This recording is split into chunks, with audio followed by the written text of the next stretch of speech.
Praise the lord. ప్రభువైన యేసుక్రీస్తు నామములో ఈ ఉదయకాలమందు మీ అందరికీ కూడా శుభములు తెలియజేస్తూ ఉన్నాను. ఈ మంచి ఉదయకాలమును బట్టి మనం ఎంతైనా ప్రభువును స్తుతించవలసిన వారమై ఉన్నాం. గడిచిన రాత్రి కాలం అంతా కూడా మనకు, మన గృహానికి, మన పడకల చుట్టూ ఆయన దూతల నుంచి ఈ మార్నింగ్ లేచి మరలా ఈ సూర్యోదయాన్ని మనం చూడబోతున్నాము అంటే కేవలము దేవుని యొక్క కృప ఉన్నది. కనుక ఉదయకాలం ముందు లేవగానే ఆయన మాటలు విందాం. పరిశుద్ధ గ్రంథంలో మొదటి రాజుల గ్రంథము 19వ అధ్యాయము 4వ వచనంలో ఏలియా అనే ప్రవక్త ఒక బదరీ వృక్షం కింద ఉండి ఆయన ప్రార్థిస్తూ ఉంటాడు. ఇలాగున ఏమని అంటే, ప్రభువా నా ప్రాణాన్ని తీసుకోవాలి అని ప్రార్థన చేస్తుంటాడు. అంటే నేను చనిపోవాలి.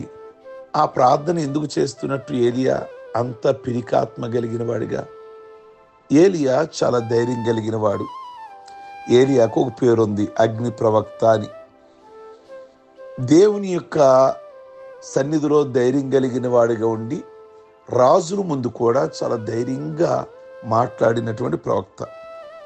ఏలియా గురించి మాట్లాడితే, అతడు ప్రార్థన చేస్తే 3.5 సంవత్సరాలు వర్షం ఆగిపోయింది. ఒక టైంలో మరలా ప్రార్థిస్తే వర్షం కురిసింది.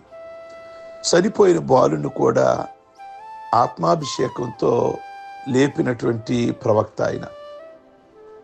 కాకులు ఏలియాను పోషించాయి. ఉదయము రొట్టె మాంసం తీసుకొచ్చి పోషించాయి. అయితే ప్రియ దేవుని బిడ్డలారా, అంత ప్రార్థనా పరుడైనటువంటి ఏలియా ఒకరోజు స్త్రీ మాటలకు భయపడి మరణాపేక్ష కలిగిన వాడై మరణం కొరకు ప్రార్థిస్తూ అన్నాడు. ఆహాబు భార్య యెజబేలు 24 గంటల లోపల నేను చంపేస్తాను అంది. ఆ మాటకు భయపడి బదరీ వృక్షం కింద అతను ప్రార్థిస్తున్నాడు, ప్రభువా నా ప్రాణాన్ని తీసుకో అని. లోకం వైపు చూసి భయపడుతున్నాడు. దేవుని వైపు చూసినంత కాలము ధైర్యశాలి. ఎప్పుడైతే సమస్య వైపు చూస్తున్నాడో, లోకం వైపు చూస్తున్నాడో బలహీనుడైపోయాడు. అలాంటి సందర్భంలో దేవుడు ఏలియాతో ఏం చెప్తున్నాడు? ఏలియా, నువ్వు చనిపోవాలి అనుకుంటున్నావు, కానీ ఆయన ఏం చెప్తున్నాడు అంటే, నీ శక్తికి మించిన ప్రయాణము నీకు సిద్ధమైంది. ప్రియ దేవుని బిడ్డలారా, ఏలియా బలహీనంగా ఉన్నాడు. ప్రభు బలహీనత గురించి మాట్లాడాలి కదా, కానీ బలహీనత గురించి మాట్లాడాల. ఏలియాతో చేయవలసిన పని గురించి మాట్లాడుతున్నాడు. బలాఢ్యుడా, బయటికి రా, శక్తికి మించిన ప్రయాణం నీ కొరకు సిద్ధమై ఉన్నది. ఏలియా లేచాడు, ప్రభు పని ముగించాడు, మరణం కొరకు ప్రార్థించాడు. ప్రభు ఏలియాను మరణం చూడకుండానే తీసుకొని వెళ్ళిపోయాడు. ఆయన చేసిన పనులేంటో తెలుసా? ఏలియా హజాయేలుకు పట్టాభిషేకం చేయాలి నువ్వు అన్నాడు ప్రభు. ఏలియాకి ప్రభు చెప్పిన పని మరొక పని, ఎలీషాకి అభిషేకం చేయాలి అన్నారు. ఆహాబుకు సమాచారము అందించాడు 21వ అధ్యాయంలో చూస్తే.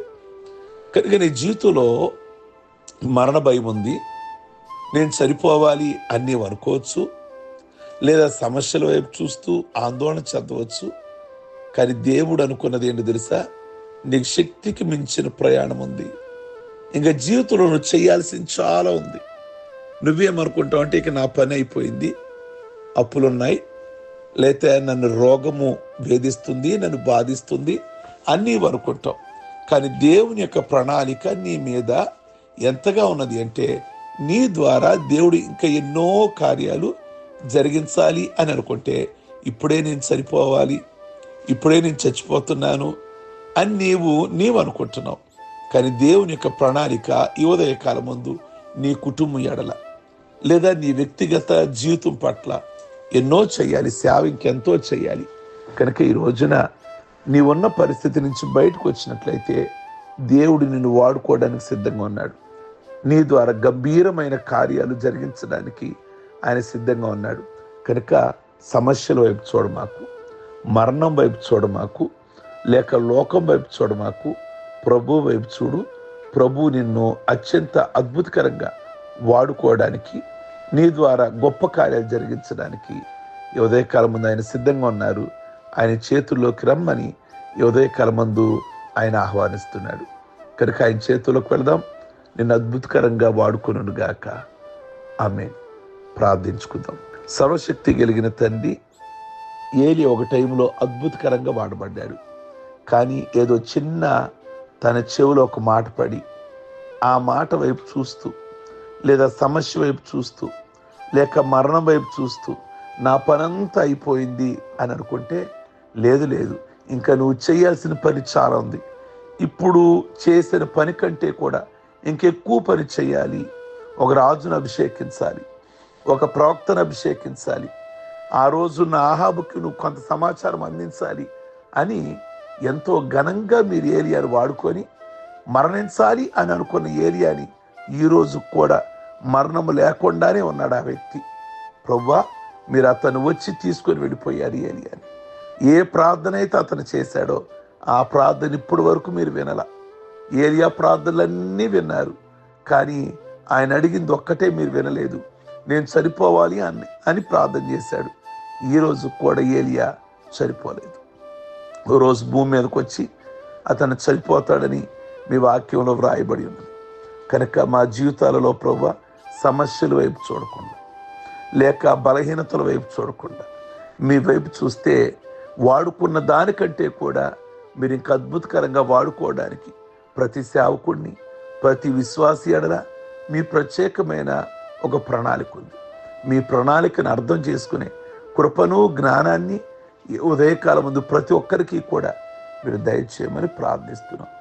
ఈ దినదీవులతో నింపమని, ఈ దినం ఎవరైతే ప్రయాణాలు అలాగే అనేకమైన ప్రోగ్రామ్స్ పెట్టుకున్నారో దీవించి ఆస్వాదించి, పెళ్లి రోజులు, పుట్టినరోజులు, బాప్టిజం పొందిన రోజులు చేసుకుంటున్న బిడ్డలని అందులో దీవించి ఆయుష్, ఆరోగ్యం ఇచ్చి మీ కొరకు వాడబడడానికి కృప దయచేయమని యేసు నామములో అడుగుచున్నాం తండ్రి. ఆమేన్. God bless you. మీ అందరికీ ఉదయకాలం మందు